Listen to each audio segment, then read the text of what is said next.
bam, bam, bam, there was a knock on the door. My mom went over to look out the window and she turned back and gave me the look. I know what look that is, and I knew who it was at the door.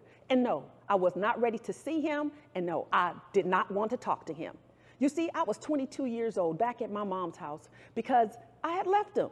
I had left many times before, and this time I just felt like this was going to be the final and last time. I had made a mistake and I needed to own up to it, and I needed to do what was best, not just for me, but for my newborn daughter. So you wonder how I got myself into this. Well, it's spring break. I'm with my mom on the east side in Los Angeles and relaxing and chilling. And guess what? I hear some noise coming from the porch area. So I go over to the screen and I peer out, and guess what I see? Tall, dark, and you got it, handsome. Ooh wee, ooh wee. So from that point, this guy is a family guy. He is always around. He's a good guy, so I thought. And he's a guy that's always buying everybody everything, you know? And so one thing led to another. He asked me out, and I said yes. And guess what?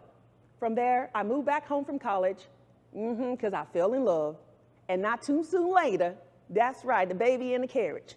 I had my first baby, my first newborn baby girl. It wasn't his first child, but it was mine.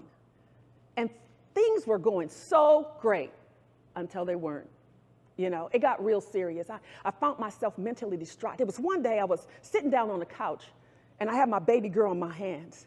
And I'd looked down and I just couldn't recognize my life. I didn't know where I was at. I was off trajectory. Everything was just in shambles.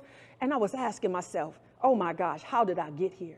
And the better question I was asking myself is how I was going to get not just me out of it, but my newborn baby girl, because she deserved better. You know, I had made a mistake and I had to own up to it. And I understood that part. So I go over to the phone.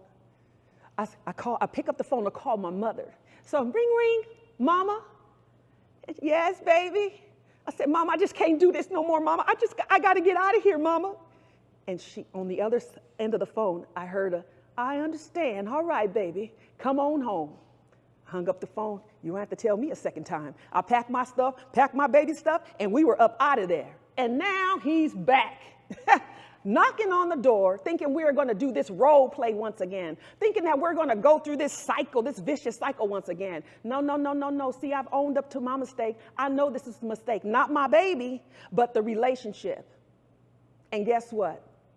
When you know better, you got to do better. And as he was knocking on the door, and I wasn't going to talk to him or see him, guess what? The song from Michael Bolton, his chorus line was playing in my head. You got to know when love is over. You got to learn to carry on. And when the world is on your shoulder, you do your best to zone on out. Whatever else I'm going to add to the end of that. You know, because guess what? When you get to that end of that lonely road, you got to do what you got to do. And that's what I decided to do. Own up, fess up, do better, because I knew better.